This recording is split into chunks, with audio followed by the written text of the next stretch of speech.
Okay, let's unpack this. We're diving into a truly foundational text today, zeroing in on a specific chapter that acts like a historical song, Psalm 105. Ah, yes. This particular chapter is, well, it's quite remarkable, isn't it? It doesn't just list events. It really takes you on this sweeping thematic journey through some key moments in Israel's early story. Yeah, presented as a song, right? For remembrance and thanksgiving. Exactly. It feels very deliberate, like it's crafted not just to, inform, but to actually move you. Totally. And what immediately grabbed me is how it starts. It doesn't sort of ease you in. It just jumps right into these powerful commands. It's not passive history at all. No, it's like an invitation to respond right now to what you're hearing. Absolutely. It's like a blueprint for how the community should engage with its past. The opening verses throw out this clear call to action for you, the listener. Give thanks. Call on his name. Make known what he has done. Sing to him, sing praise, tell of all his wonderful acts. Glory in his holy name. Let the hearts of those who seek the Lord rejoice. Look to the Lord and his strength. Seek his face always. It's this comprehensive call to worship and proclamation and seeking God. All rooted in remembering what he has done. Precisely. And it immediately sets the stage for who this history is specifically for. It roots it in identity, in relationship. Yes. O descendants of Abraham, his servant. O sons of Jacob, his chosen ones. It grounds the whole thing in a specific lineage, a specific calling. It's Yeah. basically saying, look, this isn't just any story. This is your story. Tied to a unique covenant relationship. Yeah. So let's talk about that covenant. What's fascinating is the focus on God's memory here. Oh, definitely. The text really emphasizes that. It declares he remembers his covenant forever. The word he commanded for 1,000 generations. That's a long time. It is. And this isn't memory like, us trying to recall something we might forget. It's presented as this active, unwavering, divine commitment. Right, not nostalgia. It's like the bedrock of reality for this psalm. Exactly. A perpetual orientation towards the promises made. And it links this remembering specifically to those core promises. Yeah. The covenant with Abraham, the oath to Isaac, confirmed to Jacob. An everlasting covenant. And the really tangible part highlighted right here is the promise of land. The land of Canaan as the portion you will inherit. That's the destination, the physical anchor for that divine commitment. So even when the people are described as, what was it, but few in number, few indeed, and strangers in it. Yeah, wandering around from nation to nation, from one kingdom to another. Even then, this huge kind of audacious promise of land is their foundation. It's the anchor point when they seem really vulnerable, right? Extremely vulnerable. They don't have land, they're small, transient, but the promise is already there. So how does the text talk about God's protection during that time? Because they seem totally exposed. It makes a really striking claim. It says, he allowed no one to oppress them. For their sake, he rebuked kings. Wow, rebukes kings. That's a powerful image for this little wandering family. Yeah, and it even quotes a specific divine command. Do not touch my anointed ones. Do my prophets no harm. So who are these anointed ones and prophets then? Before there were kings or official prophets. Well, it seems to be referring to the patriarchs themselves. Abraham, Isaac, Jacob, maybe their families. They were set apart, chosen. God's representatives, in a way. Exactly.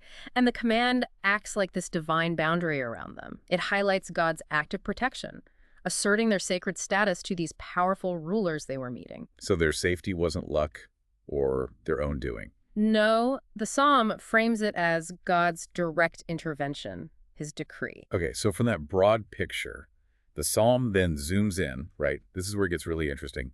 It focuses on one specific, powerful story. Joseph. Yes, and it sets the context first, mentioning this widespread hardship. Yeah. God called down famine on the land and destroyed all their supplies of food. Right.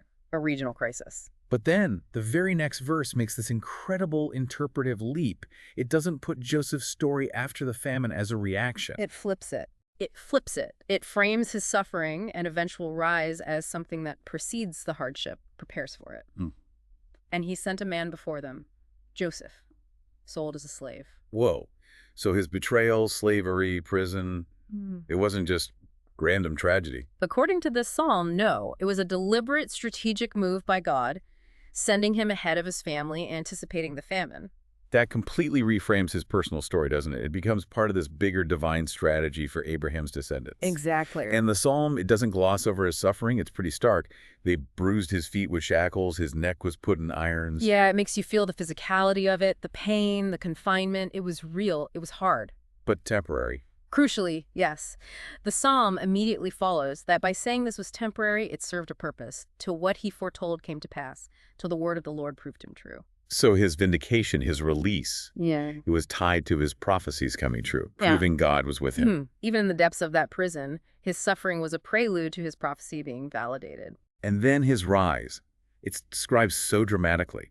The king sent and released him. The ruler of peoples set him free. Not by chance, not by his own efforts alone, by the highest authority in the land. And what a role he gets. Not just freedom, but massive authority. Yeah, he made him master of his household, ruler over all he possessed. To instruct his princes as he pleased, and teach his elders wisdom. Just think about that. This former slave, this prisoner, is now basically running Pharaoh's estate and advising the kingdom's leaders. It's an unbelievable reversal, framed here as the fulfillment of that plan, sending him ahead. So Joseph's story secures the family's survival, and then the overview moves into their time in Egypt. Right. Then Israel entered Egypt. Jacob lived as an alien in the land of Ham, Ham being Egypt. Yep. And here, the next phase kicks in. At first, it's marked by huge growth, prosperity even. The psalm says, "The Lord made his people very fruitful. He made them too numerous for their foes." So that time in Egypt, which Joseph made possible, wasn't just about survival. It was about becoming numerous, fulfilling that early promise. But that growth, paradoxically, leads to conflict. Yes, and the psalm presents the shift in the Egyptians' attitude quite starkly. Their hearts he turned to hate his people, to conspire against his servants. Wait, it says God turned their hearts? That's fascinating. It is. It attributes that shift directly to God's action. It sets the stage for the oppression that follows. And therefore, the need for liberation. Exactly. It frames the oppression not just as, political blowback, but as part of the divine narrative arc leading to the Exodus. So the response to the slavery is sending deliverers. Moses and Aaron, whom he had chosen. And then the narrative shifts focus again, this time to the plagues, the miraculous signs in Egypt. And the psalm lists them out with these specific, vivid details. It feels like a demonstration of power, maybe judgment for rebellion. That seems to be the implication. It mentions the plague of darkness with that note, for had they not rebelled against his words. Like a direct link. Then the water turning to blood, killing the fish, the frogs, even in the rulers' bedrooms. That's such a specific, almost invasive detail. It is. Then swarms of flies, gnats, hail and lightning wiping out their agriculture vines, fig trees. Locusts, grasshoppers eating everything left. Devastating their food supply. And then the final terrible plague, striking down all the firstborn in their land. The first fruits of all their manhood. These plagues just build and build, showing God's power over every aspect of nature and life, leading to that final judgment that breaks Pharaoh's resistance. Which leads finally to the Exodus itself. Right, and the psalm describes Israel leaving not empty-handed, but laden with silver and gold. Suggesting they weren't just fleeing slaves, but maybe compensated or provided for. Something like that. And there's that amazing detail about their strength. From among their tribes, no one faltered. They left Egypt strong, whole. And what about the Egyptians' reaction? The text says, Egypt was glad when they left because dread of Israel had fallen on them. Wow. Relief driven by fear. It really highlights that power shift, doesn't it? The enslaved become dreaded. Absolutely. The oppressors are just glad to see them go. So after that incredible liberation, you'd think, okay, promised land next. But not quite yet. No, the psalm reminds us there's still that significant journey through the wilderness before the inheritance. Right, and the focus shifts, again, this time to divine provision.